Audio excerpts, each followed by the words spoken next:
Hello friends, my name is Praveen Kumar and today I'm going to make video in Punjabi language.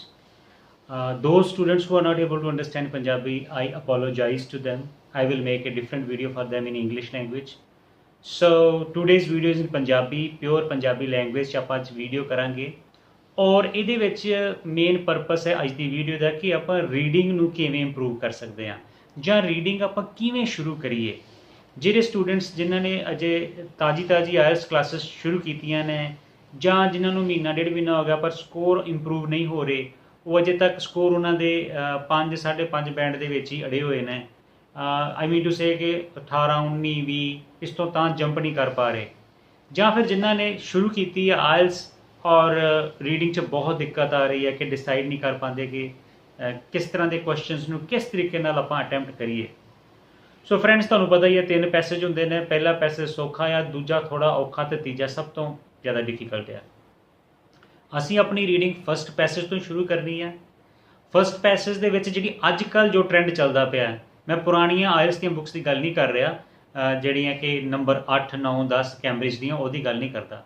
ਆਪਾਂ ਅਗਰ ਅੱਜ ਦੀਆਂ books ਵੇਖੀਏ ਜਿਹੜੀਆਂ ਲੇਟੈਸਟ ਆਈਆਂ ਨੇ 14 15 ਅਤੇ 16, तो वो आप एक चीज़ देखते पे हाँ कि मैं ऑबजर्व किया वा कि एक तो टैसट आसान आ रहे हैं, घबराने की कोई गल नहीं गई। जिन्ने भी पिछले टैसट होए आ आइल्स के वो रीडिंग जी है जेडे कि मेरे स्टूडेंट्स ने मैंने फीडबैक दी है, वो की कहते हैं कि सर जिहड़ियां किताबां तुसीं क्लास च प्रैक्टिस कराउंदे हो ना, उन्हां किताबों तो किते ज़्यादा सौखा टैसट आउंदा है एग्जाम के विच। तो एक गल ये क्लीयर है कि जिहड़ा एग्जाम आ रहे हैं ईजी आ रहे हैं। तो इस करके जे तुसीं प्रैक्टिस करते पे हो कैंब्रिज 8 9 10 तो घबराने की कोई गल नहीं। जे तुहाडे उन्हां किताबां चों 5 5.5 बैंड आते पे है ना, तो एक्चुअल एग्जाम च तुसीं बैठोगे तो तुहाडे बैंड 6 6.5 आ जाणगे। जे तुहाडीआं पुराणीआं किताबां च तुसीं 20 21 ठीक कर लैंदे हो तो नवीं बुक्स जिहड़ियां आईआं उन्हां दे मुताबक, नवीं किताबां दे मुताबक तुहाडा स्कोर जिहड़ा आ 26 27 आ जाना चाहिए, जिੱਥੋਂ तक कि मेरा अपना परसनल एक्सपीरियंस काउंट करता है। तो फ्रेंड्स, आपां किद्दां शुरू करना है? सब तो पहला फस्ट पैसेज जिते अजकल की है कि ब्लैंक्स आंदियां ने ते नाल 4 या 5 क्वेश्चन होंदे ने यस नो नॉट गिवन या ट्रू फॉल्स ते। तो ब्लैंक्स नूं किवें अटैम्प्ट करना, पहला आपां गल करांगे ब्लैंक्स की। तो ब्लैंक्स नूं अटैम्प्ट करना सब तो ज़्यादा आसान है और ये सानूं बड़ी आराम दे नाल विचों लभ जांदियां ने। जे 8 ब्लैंक्स ने तो तुहानूं घੱਟ ਤੋਂ घੱਟ तुसीं 6 5 ਜਾਂ 6 ਤੁਹਾਡੀ ਜ਼ਰੂਰ ਠੀਕ ਹੋਣੀਆਂ ਚਾਹੀਦੀਆਂ ਜੇ ਤੁਸੀਂ 23 24 ਸਕੋਰ ਕਰਨਾ ਹੈ। तो इन्हां नूं करना किद्दां आ? जिथे ब्लैंक होंदी, ब्लैंक तो पहला वर्ड देखो तो ब्लैंक तो अगला वर्ड देखो, और ये चीज़ जिहड़ी तुसीं उत्थे जाके पैसेज दे विच लोकेट करो कि कित्थे है। जां ते ये डायरैक्ट वर्ड हुंदा जिहड़ा कि अजकल बहुत सारे केसिस डायरैक्ट नहीं हुंदा, तो उहदे थां ते सिनोनिम या फिर कुछ होर वर्डिंग लिखी हुंदी है पर मतलब उही हुंदा। जिद्दां कि असीं कह लईए कि इंपोर्टेंट दा सिग्नीफिकेंट लिखिया होऊगा जां डिसएडवांटेजेस दा प्रॉब्लम लिख दिता होऊगा। इस तरह के कुछ कीवर्ड्स हुंदे ने जिन्हां दा रूप चेंज कर दिंदे ने। तो इत्थे टैक्नीक की काम करनी कि तुसीं वो जिहड़े वर्ड्स ने ब्लैंक तो पहला या बाद, तुसीं वो वर्ड नूं देखना और सोचना वा कि इहदे बारे होर की हो सकदा है उत्थे। मान लो ब्लैंक तो पहला वर्ड लिखिआ प्रीशियस मैटल्स, ठीक है जी, और पैसेज दे विच की होगा फिर उत्थे हो सकदा प्रीशियस मैटल ना लिखिआ है, उत्थे लिखिआ होए गोल्ड सिल्वर प्लैटिनम। जां फिर तुसीं कोई होर एग्जाम्पल लै लो कि ब्लैंक तो पहला वर्ड आ गया उत्थे जी फॉसिल फ्यूल्स, और पैसेज दे विच तुहानूं फॉसिल फ्यूल नहीं मिलिया तो उहदी थां ते हो सकदा कि डीजल कोल पेट्रोल इस तरह के कुछ वर्ड्स होणगे, तुहानूं जिहड़ा आइडिया जिੱਥੋਂ मिलूगा कि ये फॉसिल फ्यूल की गल करदा। ओवरऑल रीडिंग दे विच वेखिआ जाए तो जिहड़ी स्किल चैक हुंदी है स्टूडेंट की, वो यही हुंदी है कि आपां एक चीज़ नूं एक गल नूं होर किन्ने शब्दां च कह सकदे हां।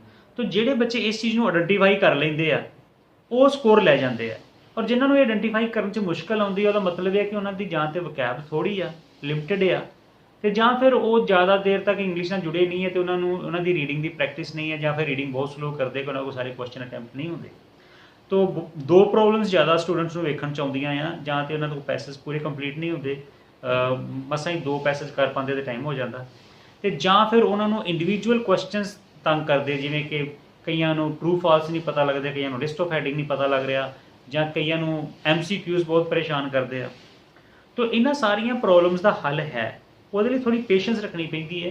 सानू पहली गल कि आपां एक टाइप के क्वेश्चन चूज करिए। मान लो तुहानूं ब्लैंक्स नहीं आउंदियां तो तुसीं पहले 7-8 दिन ਲਗਾਤਾਰ ਬਲੈਂਕਸ ਦੀ ਹੀ ਤਿਆਰੀ ਕਰੋ, ਉਹ ਵੀ ਫਸਟ ਪੈਸੇਜ ਦੇ ਬਲੈਂਕਸ ਦੀ ਤਿਆਰੀ ਕਰੋ। ਜਦੋਂ ਤੁਸੀਂ ਉਹਦੇ ਵਿੱਚ ਸਟਰੋਂਗ ਹੋ ਜਾਓ, ਜੋ ਤੁਹਾਨੂੰ ਪਤਾ ਲੱਗ ਜਾਏ ਕਿ ਮੈਨੂੰ ਹੁਣ ਚੀਜ਼ਾਂ ਲੱਭਣੀਆਂ ਸ਼ੁਰੂ ਹੋ ਗਈਆਂ, ਤੇ ਫਿਰ ਦੂਸਰੇ ਟਾਈਪ ਦੇ ਕੁਐਸਚਨ 'ਤੇ ਸਵਿਚ ਕਰੋ, ਜਿਵੇਂ ਕਿ ਟਰੂ ਫਾਲਸ ਨਾਟ ਗਿਵਨ ਟਾਈਪ ਵਾਲੇ ਕੁਐਸਚਨਸ 'ਤੇ ਤੁਸੀਂ ਸਵਿਚ ਕਰ ਸਕਦੇ ਹੋ। ਇਹ ਚੀਜ਼ਾਂ ਜਿਹੜੀਆਂ ਇਹਨੂੰ ਕਹਿੰਦੇ ਆ ਕਿ ਆਪਾਂ ਕੋਰ ਲੈਵਲ, ਬੇਸਿਕ ਲੈਵਲ 'ਤੇ ਜਾ ਕੇ ਆਪਣੀਆਂ ਇੰਡੀਵਿਜੂਅਲ ਪ੍ਰੋਬਲਮ ਨੂੰ ਸੋਲਵ ਕਰਨਾ। ਜਦੋਂ ਤੁਸੀਂ ਕਲਾਸਾਂ 'ਚ ਬੈਠਦੇ ਹੋ, ਆਇਲਸ ਸੈਂਟਰਾਂ 'ਚ ਜਾ ਕੇ, ਉੱਥੇ ਤੁਹਾਨੂੰ ਸਾਰਾ ਦਾ ਸਾਰਾ 3 ਪੈਸੇਜ ਕਰਨੇ ਪੈਂਦੇ, ਉਹ ਵੀ 1 ਘੰਟੇ ਦੇ ਵਿੱਚ। ਪਰ ਘਰੇ ਬੈਠ ਕੇ ਤੁਸੀਂ ਐਕਸਟਰਾ ਟਾਈਮ ਲਾ ਕੇ ਖੁੱਲ੍ਹੇ ਸਮੇਂ 'ਚ ਕਰੋ, ਔਰ ਚੀਜ਼ ਨੂੰ ਘੋ ਕੇ ਸਮਝ ਕੇ ਕਰੋ। ਨਾਲ ਵੋਕੈਬਲਰੀ ਦੀ ਇੱਕ ਡਿਕਸ਼ਨਰੀ ਯੂਜ਼ ਕਰੋ, ਆਪਣਾ ਮੋਬਾਈਲ ਯੂਜ਼ ਕਰ ਲਓ, ਔਰ ਇਸ ਚੀਜ਼ ਦੀ ਪਰਵਾਹ ਨਾ ਕਰੋ ਕਿ ਤੁਸੀਂ ਇੱਕ ਪੈਸੇਜ ਜਿਹੜਾ ਵਾ ਅੱਧੇ ਘੰਟੇ 'ਚ ਕੀਤਾ। ਮੈਂ ਕਹਿੰਦਾ 40 ਮਿੰਟ 'ਚ 40 ਮਿੰਟ ਲੱਗਦੇ ਲਾਓ, ਪਰ ਕਰੋ ਉਹਨੂੰ ਪੂਰੀ ਤਸੱਲੀ ਨਾਲ, ਆਪਣੇ ਪੂਰੇ ਸਬਰ ਨਾਲ, ਤਾਂ ਕਿ ਤੁਹਾਡੇ ਵੱਧ ਤੋਂ ਵੱਧ ਠੀਕ ਹੋਣ। ਸਪੀਡ ਜਿਹੜੀ ਆ ਉਹ ਆਟੋਮੈਟਿਕਲੀ ਆਪੇ ਬਣਦੀ ਜਾਂਦੀ ਆ।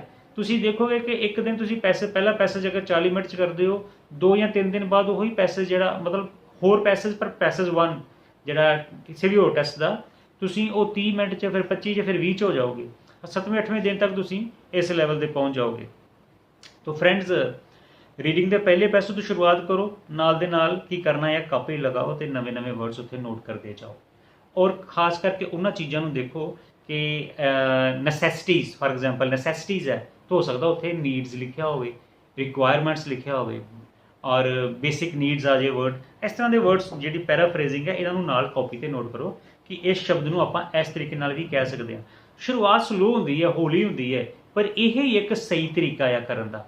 ਜੇ ਤੁਸੀਂ ਆਖੋਗੇ ਨਾ ਟਿਪਸ ਐਂਡ ਟ੍ਰਿਕਸ ਜਾਂ ਕੋਈ ਤੁੱਕੇ, ਤਾਂ ਉਹ ਤੁੱਕੇ ਜਾਂ ਟਿਪਸ ਐਂਡ ਟ੍ਰਿਕ ਉਹਨਾਂ ਲੋਕਾਂ ਦੇ ਕੰਮ ਲਈ ਚੀਜ਼ਾਂ ਨੇ ਜਿਨ੍ਹਾਂ ਨੇ ਆਲਰੇਡੀ ਪ੍ਰੈਕਟਿਸ ਕਰ ਲਈ ਆ। ਔਰ ਉਹ ਹੁਣ ਕੀ ਹੁੰਦਾ ਕਿ ਉਹਨਾਂ ਕੋਲ ਪੂਰੇ ਸਮੇਂ 'ਚ ਨਹੀਂ ਹੋ ਪਾਉਂਦੇ 40 ਕੁਐਸਚਨ, ਤਾਂ ਫਿਰ ਉਹ ਕਹਿੰਦੇ ਕਿ ਜਿਹੜੇ 5-7 ਸਾਡੇ ਬਚਦੇ ਆ, ਉਹਨਾਂ ਦੇ ਲਈ ਆਪਾਂ ਕੋਈ ਟਿਪਸ ਯੂਜ਼ ਕਰੀਏ ਜਾਂ ਟ੍ਰਿਕਸ ਯੂਜ਼ ਕਰੀਏ ਜਾਂ ਕੋਈ ਤੁੱਕਾ ਲਾਈਏ। ਤਾਂ ਉਹਨਾਂ ਨੂੰ ਉਹ ਡਿਜ਼ਰਵ ਕਰਦਾ, ਉਹ ਇਹ ਚੀਜ਼ ਕਰ ਸਕਦੇ ਆ। But you are in the beginning ਔਰ you are struggling for 6 band, ਤਾਂ ਤੁਸੀਂ 5-5.5 'ਤੇ ਫਸੇ ਹੋ ਜਾਂ 4 'ਤੇ ਫਸੇ ਹੋ, ਤਾਂ ਤੁਹਾਨੂੰ ਅਜੇ ਆਪਣੀ ਮਿਹਨਤ ਜਿਹੜੀ ਆ ਹੌਲੀ ਹੌਲੀ ਹੀ ਕਰਨੀ ਪਵੇਗੀ। ਇਸ ਤੋਂ ਇਲਾਵਾ ਬਹੁਤ ਸਾਰੇ ਕੁਐਸਚਨ ਜਿਹੜੇ ਆ ਤੁਹਾਡੇ ਆਈਲੈਟਸ ਦੇ ਰੀਡਿੰਗ ਦੇ ਗ੍ਰਾਮਰ 'ਤੇ ਵੀ ਡਿਪੈਂਡ ਕਰਦੇ ਆ। ਜਿੱਦਾਂ ਕਿ ਬਲੈਂਕਸ ਦੇ ਵਿੱਚ, ਜੇ ਮੰਨ ਲਓ ਬਲੈਂਕ ਤੋਂ ਪਹਿਲਾਂ ਏ, ਐਨ, ਦਾ ਜਿਹੜੇ ਆਰਟੀਕਲਸ ਆ ਜਾਣ, ਤੇ ਤੁਸੀਂ ਦੇਖਣਾ ਆ ਪੈਸੇਜ ਦੇ ਵਿੱਚ ਕਿ ਕਿਹੜੇ ਵਰਡ ਦੇ ਅੱਗੇ ਏ, ਐਨ, ਦਾ ਲਿਖਿਆ। ਠੀਕ ਹੈ ਜੀ।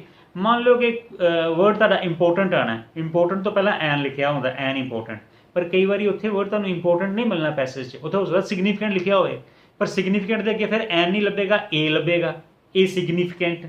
ਓਕੇ, ਤਾਂ ਇਹ ਚੀਜ਼ਾਂ ਦਾ ਛੋਟੇ ਖਿਆਲ ਰੱਖਣਾ ਵਾ ਕਿ ਐਨ ਦੀ ਜਗ੍ਹਾ ਉੱਥੇ ਏ ਆ ਗਿਆ, ਇੰਪੋਰਟੈਂਟ ਦੀ ਜਗ੍ਹਾ ਸਿਗਨੀਫੀਕੈਂਟ ਆ ਗਿਆ, ਜਾਂ ਦ ਕਿੱਥੇ ਲੱਗਿਆ ਹੋਇਆ, ਉਹ ਚੀਜ਼ ਦੇਖੋ।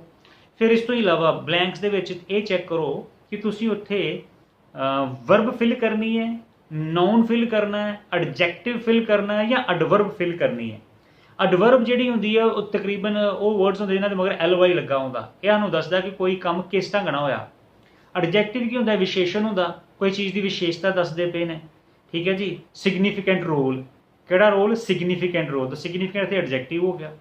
ਤੇ ਜੇ ਨਾउन ਹੋਇਆ ਤਾਂ ਨਾउन ਜਾਂ ਤੇ ਸਬਜੈਕਟ ਹੁੰਦਾ ਵਾ ਤੇ ਜਾਂ ਆਬਜੈਕਟ ਹੁੰਦਾ ਸੈਂਟੈਂਸ ਦੇ ਵਿੱਚ। ਠੀਕ ਹੈ ਜੀ। ਤਾਂ ਤੁਸੀਂ ਜੇ ਤੇ ਵਰਬ ਤੋਂ ਪਹਿਲਾਂ ਆ, ਅੱਗੇ ਵਰਬ ਉੱਥੇ ਦਿੱਤੀ ਹੋਈ ਹੈ ਬਲੈਂਕ ਦੇ ਵਿੱਚ, ਮਤਲਬ ਉਸ ਬਲੈਂਕ ਦੇ ਵਿੱਚ ਵਰਬ ਤੋਂ ਪਹਿਲਾਂ ਦਾ ਗੈਪ ਦਿੱਤਾ ਹੋਇਆ ਬਲੈਂਕ ਵਰਡ, ਤਾਂ ਫਿਰ ਤੁਸੀਂ ਉੱਥੇ ਨਾउन ਫਿਲ ਕਰੋਗੇ, ਤੇ ਫਿਰ ਤੁਸੀਂ ਪੈਸੇਜ 'ਚ ਜਾ ਕੇ ਵੇਖੋ ਕਿ ਨਾउन ਕਿਹੜਾ ਆ ਉੱਥੇ। ਕਿਸੇ ਯੂਨੀਵਰਸਿਟੀ ਦਾ ਨਾਮ ਹੈ, ਕਿਸੇ ਰਾਈਟਰ ਦਾ ਨਾਮ ਹੈ, ਕਿਸੇ ਟੈਕਨੋਲੋਜੀ ਦਾ ਨਾਮ ਹੈ, ਕਿਸੇ ਪੇੜ ਪੌਦੇ ਦਾ, ਕਿਸੇ ਚੀਜ਼ ਦਾ ਨਾਮ ਹੈ, ਉਹ ਉੱਥੇ ਆਊਗਾ। ਇਸ ਤੋਂ ਬਾਅਦ ਆਪਾਂ ਗੱਲ ਕਰੀਏ ਯੈਸ, ਨੋ, ਨਾਟ ਗਿਵਨ ਜਾਂ ਟਰੂ ਫਾਲਸ ਨਾਟ ਗਿਵਨ ਦੀ। ਤਾਂ ਫਰੈਂਡਸ, ਇਹ ਦੋਨੋਂ ਟਾਈਪ ਦੇ ਜਿਹੜੇ ਕੁਐਸਚਨ ਹੁੰਦੇ ਨੇ, ਇਹ ਕਈ ਵਾਰੀ ਬਹੁਤ ਸਮਾਂ ਲੈ ਜਾਂਦੇ ਨੇ, ਖਾਸ ਕਰਕੇ ਉਦੋਂ ਜਦੋਂ ਤੁਹਾਡਾ ਪਹਿਲਾ ਹੀ ਆਨਸਰ ਨਾਟ ਗਿਵਨ ਆ, ਔਰ ਤੁਸੀਂ ਕੀ ਕਰਦੇ ਹੋ ਕਿ ਤੁਸੀਂ ਪੈਰੇ ਦੇ ਵਿੱਚ ਲੱਭਦੇ ਜਾਂਦੇ ਹੋ, ਥੱਲੇ ਤੱਕ ਜਾਈ ਜਾਂਦੇ, ਪੂਰਾ ਪੈਰਾ ਦੇਖ ਲਿਆ, ਨਹੀਂ ਲੱਭਿਆ, ਅੱਗੇ ਵੀ ਚਲੇ ਗਏ, ਤੁਸੀਂ ਪੂਰਾ ਪੈਸੇਜ ਦੇਖ ਲੈਂਦੇ ਹੋ ਤੇ ਨਾਟ ਗਿਵਨ ਤੁਹਾਨੂੰ ਮਿਲਦਾ ਨਹੀਂ, ਔਰ ਇਸ ਵਿੱਚ ਤੁਹਾਡੇ 6-7 ਮਿੰਟ ਲੱਗ ਗਏ। ਕਰਨਾ ਕੀ ਆ, ਤੁਸੀਂ 2 ਜਾਂ 3 ਕੁਐਸਚਨ ਪੜ੍ਹੋ। ਜੇ ਪਹਿਲੇ ਦਾ ਆਨਸਰ ਨਹੀਂ ਮਿਲ ਰਿਹਾ, ਤੁਹਾਨੂੰ ਦੂਜੇ ਦਾ ਆਨਸਰ ਮਿਲ ਗਿਆ, ਇਹਦਾ ਮਤਲਬ ਪਹਿਲਾ ਨਾਟ ਗਿਵਨ ਹੈ, ਤੇ ਦੂਜੇ ਦਾ ਆਨਸਰ ਦਿਓ। ਠੀਕ ਹੈ ਜੀ। ਔਰ ਦੂਸਰੀ ਗੱਲ ਕੀ ਆ ਕਿ ਕਈ ਵਾਰੀ ਜਿਹੜੇ ਨਾਟ ਗਿਵਨ ਹੁੰਦੇ ਨੇ, ਜਿੱਦਾਂ ਕਿ ਪਿਛਲੀਆਂ ਵੀਡੀਓਜ਼ 'ਚ ਦੱਸਿਆ ਵਾ, ਜਦੋਂ ਪੁਰਾਣਾ ਟਾਈਮ ਸੀਗਾ, ਇਹ ਤੋਂ 1-2 ਸਾਲ ਪਹਿਲਾਂ ਦੀ ਗੱਲ ਕਰੀਏ, ਤਾਂ ਉਦੋਂ ਜਿਹੜੇ ਰੀਡਿੰਗਸ ਆਉਂਦੀਆਂ ਸੀ ਤੇ ਉਹਦੇ ਵਿੱਚ ਆਪਾਂ ਨੂੰ ਇਹ ਤੁੱਕਾ ਮਾਰਨਾ ਬੜਾ ਸੌਖਾ ਹੁੰਦਾ ਸੀ ਕਿ ਜਿਹੜਾ ਕੰਪੈਰੀਜ਼ਨ ਹੋਵੇ ਜਾਂ ਸੁਪਰਲੇਟਿਵ ਡਿਗਰੀ ਵਾਲਾ ਹੋਵੇ, ਤਾਂ ਆਪਾਂ ਕਹਿ ਦਿੰਦੇ ਹਾਂ ਕਿ ਉਹ ਨਾਟ ਗਿਵਨ ਹੁੰਦਾ ਸੀ, ਔਰ ਉਦੋਂ ਹੁੰਦਾ ਵੀ ਸੀ। ਅੱਜ ਦੇਖਿਆ ਗਿਆ ਕਿ ਕਈ ਵਾਰੀ ਰੀਡਿੰਗ ਦੇ ਵਿੱਚ ਇਹ ਨਾਟ ਗਿਵਨ ਨਹੀਂ ਹੁੰਦਾ, ਇਹ ਕਈ ਵਾਰੀ ਟਰੂ ਜਾਂ ਫਾਲਸ ਹੁੰਦਾ। ਇਸ ਕਰਕੇ ਤੁਸੀਂ ਇਸ ਕੁਐਸਚਨ ਨੂੰ ਘੋਕ ਕੇ ਕਰਨਾ ਆ, ਚੈੱਕ ਕਰਕੇ ਕਰਨਾ।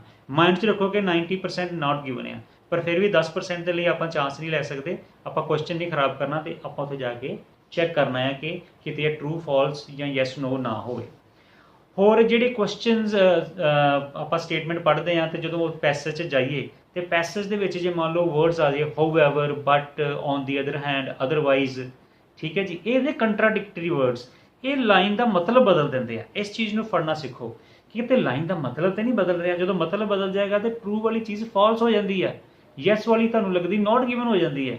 ਤਾਂ ਇਹ ਇੱਕ ਟਰੈਪ ਹੁੰਦਾ ਜਿਹੜਾ ਕਿ ਐਗਜ਼ਾਮੀਨਰ ਨੇ ਕੁਐਸਚਨ ਇੱਦਾਂ ਦੇ ਸੈੱਟ ਕੀਤੇ ਹੁੰਦੇ ਆ ਕਿ ਜਿਹ 'ਚ ਬੱਚੇ ਆ ਕੇ ਫਸ ਜਾਣ। ਇੱਕ ਮੈਂ ਤੁਹਾਨੂੰ ਉਦਾਹਰਨ ਦਿੰਦਾ ਆ ਕਿ ਜਿਵੇਂ ਕਿ ਕੋਈ ਲਾਈਨ ਹੈ, ਜਿਵੇਂ ਕਿ ਕਲਾਸ ਦੇ ਵਿੱਚ ਜੀ 100 ਬੱਚੇ ਨੇ ਤੇ 25% ਬੱਚੇ ਜਿਹੜੇ ਆ ਜੀ ਉਹ ਗਰਲਸ ਨੇ। ਤਾਂ ਕੁਐਸਚਨ 'ਚ ਆ ਗਿਆ ਜੀ ਕਿ 3/4 ਇਹ ਬॉयज़ ਨੇ। तो ये ट्रू है या फॉल्स? तो 3/4 students are boys in the class. तो इतने थोड़ा जिहा मैथेमैटिकल वर्क होंदा है। 25% होंदा 1/4। तो 1/4 माइनस करिए तो अगे जाके सानू गाड़ी 3/4 बचदा। तो 3/4 यानी कि 75%। तो 75% की ने बॉयज़ ने, तो तुहाडा ये आंसर ट्रू हो जाता है। तो ये जनरल दी रीडिंग 'च कई बार वेखिया जाता इस तरह दी वो ट्रिक्स यूज़ करते हैं। सॉरी, मैं ट्रिक्स नहीं कहना चाहिए, इस तरह के वो कह लो कि उलझना वाले सवाल यूज़ करते हैं। ईवन इन अकैडमिक रीडिंग च भी इस तरह दी प्रॉब्लम्स आउंदियां ने। इस तो इलावा आपां गल करिए मोटी मोटी MCQs की, तो मैं जिद्दी लास्ट वीडियो पाई सी उस मैं दसिया सीगा कि MCQ नूं अटैम्प्ट करने का तरीका की है। जेदे MCQ आ जाते तुहानूं सैकेंड पैसेज ते सौखे है, ठीक है जी, पर यदा भी एक थोड़ा इन्ने भी सौखे नहीं, थोड़ा जिहा तुहानूं मेहनत करनी पैंदी है। क्वेश्चन स्टेटमेंट पढ़ो, आंसरस ऑप्शनस नहीं पढ़निया, सीधा पैरे से जाओ, क्योंकि ऑप्शन जो तुम पढ़ लोगे तो दिमाग को कन्फ्यूज़ करनगियां। वो 4 ऑप्शन याद रखना भी औखा है, टाइम लग जाता। तुसीं सीधा पैरे से जाओ, कीवर्ड्स देखो, उत्थे लोकेशन की है, कीवर्ड देखने का की है, राइटर का नाम, यूनीवर्सिटी का नाम या डेट या ईयर, कुछ इस तरह के शब्द होंगे वो कीवर्ड्स ने।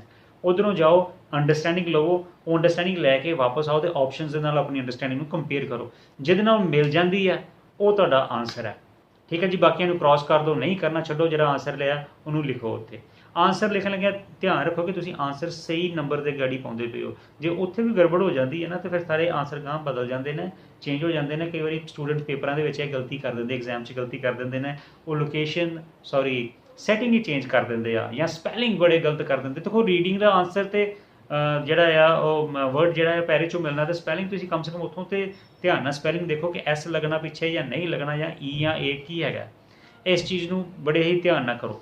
फिर उस तो बाद आ गई गल लिस्ट ऑफ हैडिंग्स की। सब तो सौखे क्वेश्चन होंगे जे लिस्ट ऑफ हैडिंग, पर स्टूडेंट जो बिगनिंग च होंदा वा उन्होंने यह बहुत डराउंदे आ, उन्होंने समझ नहीं आती कि एक सारे पैरिਆਂ 'ਚ ਇੱਕੋ जी गल लगती है कि ਇਹ 'ਚ भी यही गल की, ਇਹ 'ਚ भी यही गल की, वो डिस्टिंग्विश नहीं कर पाता।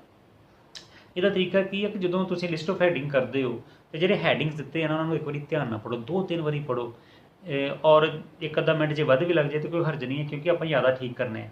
ਜਦੋਂ ਲਿਸਟ ਆਫ ਹੈਡਿੰਗ ਪੜ੍ਹਦੇ ਹੋ ਤਾਂ ਮਨ 'ਚ ਸੋਚੋ ਕਿ ਇਹ ਜਿਹੜਾ ਹੈਡਿੰਗ ਆ ਇਹ ਕਿਸ ਪੈਰੇ ਨੂੰ ਰਿਲੇਟ ਕਰੇਗਾ, ਉਸ ਪੈਰੇ 'ਚ ਕੀ ਜਾਣਕਾਰੀ ਹੋਊਗੀ ਜਿਹਦੇ ਨਾਲ ਮੈਂ ਇਹਨੂੰ ਮਿਲਾਉਣਾ ਆ। ਬਹੁਤੇ ਬੱਚੇ ਮਿਲਾਉਂਦੇ ਕਿੱਦਾਂ ਆ ਕਿ ਹੈਡਿੰਗ ਦੇ ਵਰਡਸ ਵੇਖੇ ਜਿਹਦੇ 'ਚ 2-3 ਮੇਨ ਵਰਡ ਨੇ, ਉਹ ਕਹਿੰਦੇ ਕਿਹੜੇ ਪੈਰੇ 'ਚ ਲਿਖੇ ਉਹ ਵਰਡਸ ਤੇ ਉਸ ਪੈਰੇ ਨਾਲ ਉਹਨੂੰ ਜੋੜ ਦਿੰਦੇ ਆ। ਇੰਨਾ ਸੌਖਾ ਨਹੀਂ ਗਾ। इस तरह के जो वर्ड्स होंगे ना स्टेटमेंट के वर्ड्स, वो कई बार सानू 2 तो 3 ज़्यादा पैरिਆਂ 'ਚ भी मिल जाते हैं, तो फिर किद्दां करोगे? वो तुहानू थोड़ा अंडरस्टैंड करना पेगा। जिमें कि जिस जे स्टेटमेंट हैगी आ कि कोई रीजन पुछण दे, वाई उत्थे लिखिया, तो तुहानू पैरे 'ਚ जिथे जाओगे जिथे तुहानू उत्थे तुहानू की हो गया कि रीजनस या कॉजेज या बिकॉज इस तरह का कुछ वर्ड्स मिलणगे जिहड़े कि यह जस्टिफाई करते होणगे कि किसी प्रॉब्लम के रीजन दसदे पे आ। इफैक्ट वाले आ तो वो सो देयर फोर कॉन्सीक्वेंटली इदां दे वर्ड्स उत्थे मिल जाएंगे, वो चक्को उत्थों। जे तुसी किसी चीज़ की डेफिनेशन है या मीनिंग आ, किसी टैक्नोलॉजी का मीनिंग दसन या किसी टर्म का मीनिंग आ, तो आम तौर पर वो पहला जिहड़ा पैरा हुंदा वा उहदे च नेचर डेफिनेशन या मीनिंग एक्सप्लेन किए गए होंदे आ।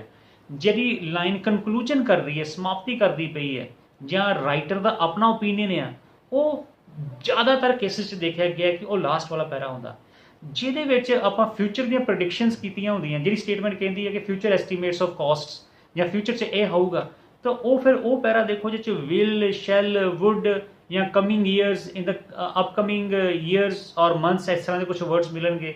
ਤੇ ਉਸ 'ਚ ਐਸਟੀਮੇਟਸ ਵਾਲੇ ਕੁਝ ਵਰਡਸ ਹੋਣਗੇ, ਗੈਸ ਵਰਕ ਹੋਏਗਾ, ਕੁਝ ਇਸ ਤਰ੍ਹਾਂ ਦੇ ਵਰਡਸ ਤੁਹਾਨੂੰ ਉਹ ਪਛਾਣਨੇ ਆਉਣੇ ਚਾਹੀਦੇ ਆ, ਜਿਹਦੇ ਨਾਲ ਤੁਸੀਂ ਆਪਣੀ ਇਹ ਜਿਹੜਾ ਲਿਸਟ ਆਫ ਹੈਡਿੰਗ ਹੈ ਇਹ ਕਰ ਸਕਦੇ ਹੋ। ਪਰ ਇਹਦੇ ਵਿੱਚ ਮਿਹਨਤ ਕਰਨੀ ਪੈਂਦੀ ਹੈ। ਇਹਦੇ 'ਚ ਵੀ ਇਹੀ ਦੇਖਣਾ ਆ ਕਿ ਇਹ ਵੀ ਇੱਕ ਤਰ੍ਹਾਂ ਦੀ ਪੈਰਾਫਰੇਜ਼ਿੰਗ ਸਕਿੱਲ ਹੀ ਤੁਹਾਡੀ ਚੈੱਕ ਹੁੰਦੀ ਹੈ ਕਿ ਸਟੇਟਮੈਂਟ ਦੇ ਵਿੱਚ ਕੁਝ ਵਰਡਸ ਨੇ ਔਰ ਪੈਰੇ ਦੇ ਵਿੱਚ ਵਰਡਸ ਹੋਰ ਨੇ ਪਰ ਸੈਂਸ ਸੇਮ ਮਿਲਦੀ ਹੋਊਗੀ। ਪਹਿਲਾਂ ਬੱਚੇ ਕਰਦੇ ਸੀ ਕਿ ਪਹਿਲੀਆਂ 2 ਲਾਈਨਾਂ ਵੇਖੀਆਂ ਮੈਚ ਕਰ ਗਈਆਂ ਤੇ ਹੈਡਿੰਗ ਤੁਹਾਡਾ ਹੋ ਗਿਆ। ਅੱਜ ਕੱਲ੍ਹ ਇੱਦਾਂ ਨਹੀਂ, ਹਮ ਡੀਪ ਜਾਣਾ ਪੈਂਦਾ, ਅੱਧ 'ਚ ਜਾਣਾ ਪੈਂਦਾ, ਦੇਖਣਾ ਪੈਂਦਾ। ਉੱਥੇ ਹੋ ਸਕਦਾ ਪਹਿਲੀਆਂ 2 ਲਾਈਨਾਂ ਕੁਝ ਹੋਰ ਗੱਲ ਕਰਦੀਆਂ, ਹੁਣ ਸੈਂਟਰ 'ਚ ਜਾ ਕੇ ਮੇਨ ਗੱਲ ਲਿਖਦਾ ਹੋਵੇ ਜਿਹੜੀ ਤੁਹਾਡੀ ਮੈਚਿੰਗ ਦੀ ਹੈਡਿੰਗ ਨਾਲ ਮਿਲਣੀ ਆ। ਤਾਂ ਇਸੇ ਤਰ੍ਹਾਂ ਹੀ ਵਿਚ paragraph contains what kind of information, ਉਹ ਵੀ ਇਸੇ ਤਰ੍ਹਾਂ ਹੀ ਕਰਨੇ ਆ ਆਪਾਂ ਕਿ ਜਿਹੜੀ ਇਨਫੋਰਮੇਸ਼ਨ ਸੈਂਟੈਂਸ ਜਿਹੜੇ ਅਸੀਂ ਲੱਭਣੇ ਆ ਕਿ ਕਿਹੜੇ ਪੈਰੇ 'ਚ ਹੋਣਗੇ। ਇਹਦੇ ਵਿੱਚ ਸਾਨੂੰ ਕੀ ਹੁੰਦਾ ਕਿ ਅਸੀਂ ਕੀਵਰਡਸ ਫੜਨੇ ਆ, ਉਹਨਾਂ ਦੇ ਸਿਨੋਨਿਮ ਜਿਹੜੇ ਆ ਜਾਂ ਪੈਰਲਲ ਵਰਡਿੰਗ ਅਸੀਂ ਉਹੀ ਚੈੱਕ ਕਰਨੀ ਕਿੱਥੇ ਕਿਹੜੇ ਪੈਰੇ 'ਚ ਦਿੱਤਾ ਗਿਆ। ਲਗਭਗ ਟੈਕਨੀਕ ਸੇਮ ਹੀ ਆ, ਬਸ ਇਹਦੇ ਵਿੱਚ ਅਸੀਂ ਜਿਹੜਾ ਆ ਕੀ ਹੁੰਦਾ ਕਿ ਹੈਡਿੰਗਸ ਜਿਹੜੇ ਆ ਸਾਡੇ ਕੋਲ ਜਿਹੜੀ ਸਟੇਟਮੈਂਟ ਸੌਰੀ ਹੈ ਕਿ ਵਿਚ ਪੈਰਾਗ੍ਰਾਫ ਕੰਟੇਨ ਵਿਚ ਸਟੇਟਮੈਂਟ, ਉਹ ਜਿਹੜੀਆਂ ਸਟੇਟਮੈਂਟਸ ਜਿਹੜੀਆਂ ਹੁੰਦੀਆਂ ਉਹ ਥੋੜ੍ਹੀਆਂ ਹੁੰਦੀਆਂ ਤੇ ਪੈਰੇ ਜ਼ਿਆਦਾ ਹੁੰਦੇ ਆ। ਪਰ ਅੱਜ ਕੱਲ੍ਹ ਇੱਕ ਚੀਜ਼ ਹੋਰ ਸੌਖੀ ਹੋ ਗਈ ਆ ਕਿ ਜਿਹੜੇ ਪਹਿਲੇ 4 ਜਾਂ 5 ਪੈਰੇ ਹੁੰਦੇ ਆ ਨਾ, ਉਹਨਾਂ ਨਾਲ ਹੀ ਉਹੀ ਦਿੱਤੇ ਗਏ ਹੁੰਦੇ ਕਿ ਉਹਨਾਂ 'ਚੋਂ ਹੀ ਅਸੀਂ ਲੱਭਣਾ ਹੁੰਦਾ ਕਿ ਇਹ ਕਿਹੜੀ ਇਨਫੋਰਮੇਸ਼ਨ ਕਿਹੜੇ ਪੈਰੇ 'ਚ ਹੈ। ਜੇ ਮੰਨ ਲਓ 7 ਜਾਂ 8 ਪੈਰੇ ਆ ਨਾ, ਤਾਂ ਪਹਿਲੇ 4 ਪੈਰਿਆਂ ਦੇ ਵਿੱਚ ਹੀ ਉਹਨਾਂ ਨੇ ਹੈਡਿੰਗਸ ਦੇਣੇ ਤੁਹਾਨੂੰ। ਹੁਣ ਜਿਹੜੇ MCQs ਨੇ ਅੱਜ ਕੱਲ੍ਹ ਇੱਕ ਹੋਰ ਚੌਖਾ ਤਰੀਕਾ ਕਿ ਉਹਨਾਂ ਨੇ ਕਰਤਾ ਕਿ ਪੈਰੇ ਨੰਬਰ ਦੱਸ ਦਿੰਦੇ ਆ ਕਿ ਪਹਿਲੇ ਪੈਰੇ ਦੇ ਵਿੱਚ ਇਹ ਆ, ਦੂਜੇ ਪੈਰੇ 'ਚ ਇਹ ਆ। ਉਹ ਅੱਗੇ ਕੁਐਸਚਨ ਹੁੰਦਾ ਕਿ according to the first para what is the writer's opinion about this or that, ਕੋਈ ਵੀ ਚੀਜ਼ ਹੈ ਜਿੱਦਾਂ ਕੋਈ ਕਹ ਲਓ ਕਿ ਨਿਊ ਮਾਰਕੀਟਿੰਗ ਟੈਕਨੀਕਸ ਦੇ ਬਾਰੇ ਰਾਈਟਰ ਦੀ ਓਪੀਨੀਅਨ ਕੀ ਹੈ, ਤੇ ਨਾਲ ਹੀ ਉਹਨਾਂ ਪੈਰਾ ਨੰਬਰ ਦੱਸਤਾ। ਤੁਸੀਂ ਸਿੱਧਾ ਪੈਰਾ 'ਤੇ ਜਾਓ ਅਤੇ ਮਾਰਕੀਟ ਟੈਕਨੀਕ ਬਾਰੇ ਕੀ ਕਿਹਾ ਗਿਆ, ਉੱਥੇ ਜਾ ਕੇ ਜਾਣਕਾਰੀ ਨੂੰ ਗ੍ਰਹਿਣ ਕਰਨ ਦੀ ਕੋਸ਼ਿਸ਼ ਕਰੋ। ਦੇਖੋ ਗੱਲ ਇੱਕ ਮੁੱਕਦੀ ਹੈ, ਐਂਡ 'ਤੇ ਕੀ ਕਹਿਣਾ ਚਾਹੁੰਦਾ ਮੈਂ, ਵੋਕੈਬਲਰੀ ਸਟਰੋਂਗ ਕਰਨੀ ਹੈ। ਬਿਨਾਂ ਸਟਰੋਂਗ ਕੀਤੇ ਵੋਕੈਬਲਰੀ ਜੇ ਤੁਸੀਂ ਆਖੋ ਨਾ ਕਿ ਮੈਂ ਰੀਡਿੰਗ 'ਚ 6.5 ਜਾਂ 7 ਬੈਂਡ ਲੈ ਲਾਂ ਤੇ ਇਹ ਨਾਮੁਮਕਿਨ ਆ। ਜਿਹਨਾਂ ਦੀ ਆਲਰੇਡੀ ਅੱਛੀ ਵੋਕੈਬਲਰੀ ਆ ਉਹਨਾਂ ਲਈ ਤਾਂ ਸੌਖਾ ਕੰਮ। ਜਿਹੜੇ ICSE CBSE ਪੈਟਰਨ 'ਚ ਪੜ੍ਹ ਕੇ ਆਉਂਦੇ ਆ, ਇੰਗਲਿਸ਼ ਮੀਡੀਅਮ 'ਚ ਪੜ੍ਹ ਕੇ ਆਉਂਦੇ ਆ, ਉਹਨਾਂ ਦੇ ਲਈ ਚੀਜ਼ਾਂ ਸੌਖੀਆਂ ਨੇ। ਪਰ ਜਿਹੜੇ ਨਾਨ CBSE ਔਰ ਸਟੇਟ ਬੋਰਡ 'ਚ ਪੜ੍ਹਦੇ ਆ ਔਰ ਮੀਡੀਅਮ ਜਿਨ੍ਹਾਂ ਦਾ ਲੋਕਲ ਲੈਂਗੁਏਜ ਹੁੰਦੀ ਹੈ, ਅਤੇ ਉਹਨਾਂ ਨੂੰ ਥੋੜ੍ਹੀ ਦਿੱਕਤ ਆਉਂਦੀ, ਫਿਰ ਉਹਨਾਂ ਨੂੰ ਆਪਣੀ ਵੋਕੈਬਲਰੀ ਇੰਪਰੂਵ ਕਰਨੀ ਪਏਗੀ। ਟੈਸਟ ਉਦੋਂ ਭਰਿਓ ਜਦੋਂ ਤੁਹਾਡੇ ਸਕੋਰ ਰੀਡਿੰਗ ਦੇ ਘਰੇ ਆਪਣੀ ਪ੍ਰੈਕਟਿਸ ਦੇ ਵਿੱਚ 28, 29, 30 ਕੰਸਿਸਟੈਂਟਲੀ ਆਉਣੇ ਨਾ ਸ਼ੁਰੂ ਹੋ ਜਾਣ, ਲਗਾਤਾਰ ਨਾ ਆਉਣ। ਜਦੋਂ ਇਹ ਲਗਾਤਾਰ ਸਕੋਰ ਆਉਣੇ ਸ਼ੁਰੂ ਹੋ ਜਾਣ, ਸਮਝ ਲਓ ਤੁਸੀਂ ਤਿਆਰ ਹੋ ਔਰ ਉਦੋਂ ਐਗਜ਼ਾਮ ਦੇਵੋ। ਅਤੇ ਜੇ ਸਕੋਰ ਤੁਹਾਡੇ 16, 17 ਤੱਕ ਹੀ ਰਹਿੰਦੇ ਆ ਤਾਂ ਪਲੀਜ਼ ਪੇਪਰ ਨਾ ਭਰੋ, ਕਿਉਂਕਿ ਫਿਰ ਪੈਸੇ ਖਰਾਬ ਹੋ ਜਾਣੇ ਆ। ਅਗਰ ਤੁਸੀਂ 1 ਮੰਥ ਲਗਾਓ ਕਿਸੇ ਵੀ ਕੋਚਿੰਗ ਸੈਂਟਰ 'ਤੇ, ਅਗਰ ਤੁਹਾਨੂੰ ਉੱਥੇ ਲੱਗਦਾ ਕਿ ਮੇਰੀ ਪ੍ਰੋਗਰੈਸ ਨਹੀਂ ਹੁੰਦੀ ਪਈ, ਫਿਰ ਅਗਲਾ ਮੰਥ ਤੁਸੀਂ ਘਰੇ ਪ੍ਰੈਕਟਿਸ ਕਰ ਸਕਦੇ ਹੋ, ਕਿਉਂਕਿ ਤੁਹਾਨੂੰ ਚੀਜ਼ਾਂ ਦਾ ਤਾਂ ਪਤਾ ਲੱਗ ਹੀ ਜਾਂਦਾ। ਅੱਜ ਕੱਲ੍ਹ YouTube 'ਤੇ ਸਭ ਨੇ ਦੱਸਿਆ ਕਿ ਰੀਡਿੰਗ ਕਿੱਦਾਂ ਕਰਨੀ ਹੈ, ਮੈਂ ਵੀ ਦੱਸ ਰਿਹਾ ਹਾਂ।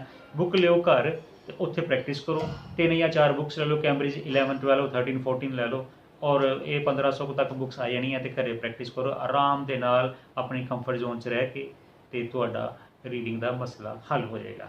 ਹੁਣ ਬਾਕੀ ਰਹਿ ਗਈ ਗੱਲ ਰਾਈਟਿੰਗ ਦੀ, ਲਿਸਨਿੰਗ ਦੀ ਅਤੇ ਸਪੀਕਿੰਗ ਦੀ, ਉਹ ਆਉਣ ਵਾਲੀਆਂ ਵੀਡੀਓਜ਼ 'ਚ ਮੈਂ ਦੱਸੂੰਗਾ ਕਿ ਆਪਾਂ ਉਹਨਾਂ ਨੂੰ ਕਿਵੇਂ ਇੰਪਰੂਵ ਕਰ ਸਕਦੇ ਹਾਂ। ਜੇ ਤੁਹਾਨੂੰ ਅੱਜ ਦੀ ਵੀਡੀਓ ਚੰਗੀ ਲੱਗੀ ਆ ਔਰ ਮੇਰਾ ਤਰੀਕਾ ਸਮਝਾਉਣ ਦਾ ਚੰਗਾ ਲੱਗਿਆ ਤਾਂ ਪਲੀਜ਼ ਕਮੈਂਟ ਜ਼ਰੂਰ ਕਰਿਓ। ਤੁਹਾਡਾ ਕਮੈਂਟ ਮੇਰੇ ਲਈ ਇੱਕ ਮੋਟੀਵੇਸ਼ਨ ਦਾ ਕੰਮ ਕਰੂਗਾ। ਮੈਂ ਕੋਸ਼ਿਸ਼ ਕਰਾਂਗਾ ਹੋਰ ਬਿਹਤਰ ਵੀਡੀਓਜ਼ ਬਣਾਵਾਂ ਤਾਂ ਕਿ ਤੁਹਾਨੂੰ ਚੀਜ਼ਾਂ ਨੂੰ ਆਸਾਨੀ ਨਾਲ ਸਮਝ ਲੱਗ ਸਕੇ। तो नमस्कार, जय हिंद, सी यू अगेन, थैंक यू।